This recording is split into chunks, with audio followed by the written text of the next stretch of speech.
ఇప్పుడు సాకేత్ శ్రీనివాసయ్య ఈ అబ్బాయిది బాగా వైరల్ అవుతుంది. ఎందుకంటే ఈ మధ్యకాలంలో అమెరికా మీద మన దృష్టి, ఇండియన్స్ దృష్టి బాగా పెరిగింది. అమెరికాలో ఉండే మన విద్యార్థులు కావచ్చు, లేకపోతే సిటిజన్స్ కావచ్చు, అక్కడ ఎలాంటి బాధలు పడుతున్నారు అనే రిపోర్ట్లు బాగా ఎక్కువ వస్తున్నాయి. అందులో ఎగ్జాగరేషన్ కూడా కొంత ఉండొచ్చు. అయితే ఇప్పుడు ఈ కాంటెక్స్ట్ లో సాకేత్ శ్రీనివాసయ్య మిస్సింగ్ అని మొన్నటి వరకు వచ్చింది.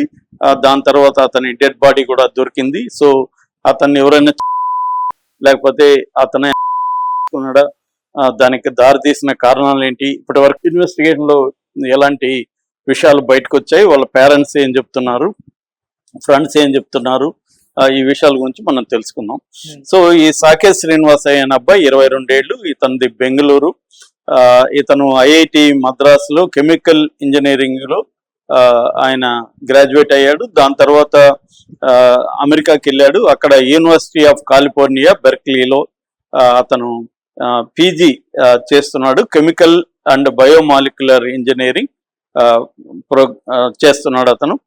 అక్కడ ఏంటంటే యూసీ బెర్క్లీలో ప్రోడక్ట్ డెవలప్మెంట్ ప్రోగ్రామ్ అని ఉంది. ఆ ప్రోగ్రామ్ లో భాగంగా ఇతను జాయిన్ అయ్యాడు. మామూలుగా ఇతను చాలా కైండ్ హార్టెడ్ ఫెలో అంటున్నాడు, ఇతరులకు అంతా హెల్ప్ చేసే నేచర్ ఉంది. అట్లాగే చాలా బ్రైట్ స్టూడెంట్, చాలా ఇంటెలిజెంట్. సో ఇతను ఇంకొక సింగ్ అనే ఒక అబ్బాయితో రూమ్ లో ఉంటున్నాడు. ఇక్కడ ఈ యూనివర్సిటీకి దగ్గరలో వీళ్ళు 1700 బ్లాక్ డ్వైట్ వే రెసిడెన్షియల్ ఏరియా, అక్కడ ఈ అబ్బాయి ఉంటున్నాడు. అయితే ఈ ఫిబ్రవరి 9th లాస్ట్ కనిపించాడు ఇతను. ఆ తర్వాత కనిపించలేదు. సో వీళ్ళ రూమ్మేట్ మిగతా వాళ్ళని అడిగాడు, ఎక్కడన్నా ఫ్రెండ్స్ రూమ్కి వెళ్ళాడా అది ఇదని. ఎక్కడా లేదు. దాంతో మిగతా ఫ్రెండ్స్ అంతా కలిసి అక్కడ యూనివర్సిటీకి సంబంధించిన పోలీస్ డిపార్ట్మెంట్ వెళ్ళి పోలీస్ కంప్లైంట్ ఇచ్చారు. అలామెడిక్ కౌంటీ షెరీఫ్ అంటారు, అక్కడ పోయి కంప్లైంట్ ఇచ్చారు. సో పోలీసులు రంగంలో దిగారు. అక్కడ నుంచి వెతుకుతున్నారు. అక్కడ దగ్గరలో టిల్డెన్ రీజనల్ పార్క్ అని ఉంటది, ఈ బెర్క్లీ హిల్స్ దగ్గర.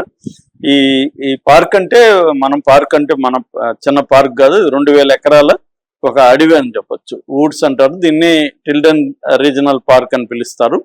సో ఈ పార్క్ లోకి ఇతను వెళ్ళుండొచ్చు అని చెప్పి వెతకడం మొదలు పెట్టారు. అక్కడ లేక్ అంజా అని ఒక మ్యాన్ మేడ్ లేక్ ఉంటది.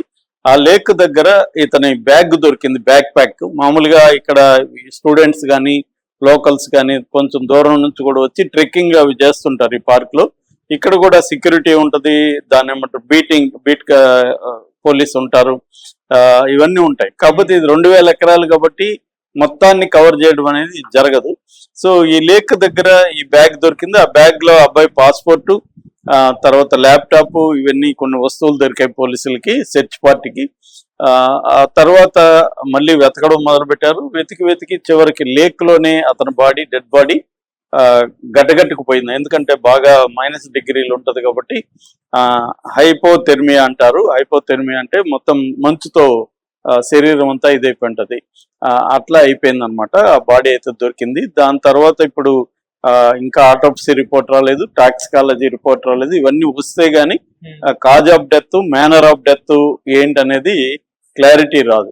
ఇప్పటివరకు పోలీస్ ఇన్వెస్టిగేషన్ లో ఇది హత్య కాదు అనేది మాత్రమే, అంటే యాక్సిడెంటల్ గా దాంట్లో పడిపోయి ఉండొచ్చు, లేదా అతనే ఆత్మహత్య కూడా కావాలనే దాంట్లో అనేది పోలీసులు చెప్తున్నారు. ఎక్కువ భాగం అవకాశం ఉందని చెప్తున్నారు. ఎందుకంటే ఇతని రూమ్మేట్స్ కానీ ఫ్రెండ్స్ కానీ చెప్తున్నది ఏమంటే, గత కొంతకాలంగా అబ్బాయి తిండి మానేశాడు.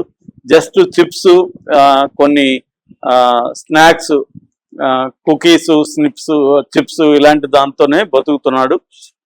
ప్రాపర్ ఫుడ్ తినడం అనేది మానేశాడని చెప్తున్నారు. అలాగే చాలా రోజుల నుంచి మౌనంగా ఉంటున్నాడు, ఎవరితో కలవట్లేదు, సైలెంట్ గా ఉంటున్నాడు, నో ఇంటరాక్షన్ అని చెప్తున్నాడు. మొన్న ఒక రోజు క్లాస్ రూమ్ లో అంటే బాత్ టబ్ లో బాత్ చేసి అలాగే క్లాస్కి వచ్చేసాడు.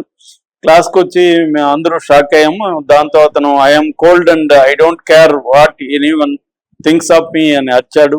అట్లాగే I don't care about anything అన్నాడు అనేది చెప్తున్నారు. అంటే అతను కొంత డిస్టర్బ్ అయ్యాడని చెప్తున్నారు, బాగా మెంటలీ డిస్టర్బ్ అయిపోయాడు. దానివల్ల అతను వెళ్ళిపోయి తనే ఆత్మహత్య చేసుకుండొచ్చు అనేది తోటి విద్యార్థులు చెప్తున్న విషయం అన్నమాట. అంటే అక్కడ ఏరియాలో Berkeley students, Indian students association కూడా ఉంది. వాళ్ళు కూడా చెప్తున్నది ఏమంటే ఈ ఇంటర్నేషనల్ విద్యార్థులకి మెంటల్ స్ట్రెస్ ఎక్కువ ఉంటుంది. ఒకటి అకాడమిక్ ప్రెజర్ ఉంటుంది, ఇండియాలో చదువుకొని వెళ్తారు, అక్కడ అడ్జస్ట్ కాలేరు. రెండు కల్చరల్ ప్రెజర్స్ ఉంటాయి. ఈ మధ్య అమెరికాలో ముఖ్యంగా ట్రంప్ వచ్చినాక అక్కడ జాతి అహంకారం పెరిగింది, విదేశీయుల మీద ముఖ్యంగా ఇండియన్స్ అవమానించడం, మీరు వెళ్ళిపోండి అని చెప్పడం, ఇలాగ ప్రెజర్ పెరిగిందని చెప్తున్నారు. సో ఇక మూడో అంశం హోమ్ సిక్నెస్, ఇంటి నుంచి దూరంగా ఉండడం, అక్కడ సంబంధం లేని వాళ్ళతో కలిసి ఉండడం, దీనివల్ల కూడా హోమ్ సిక్నెస్ కూడా పనిచేస్తుంది వాళ్ళకి.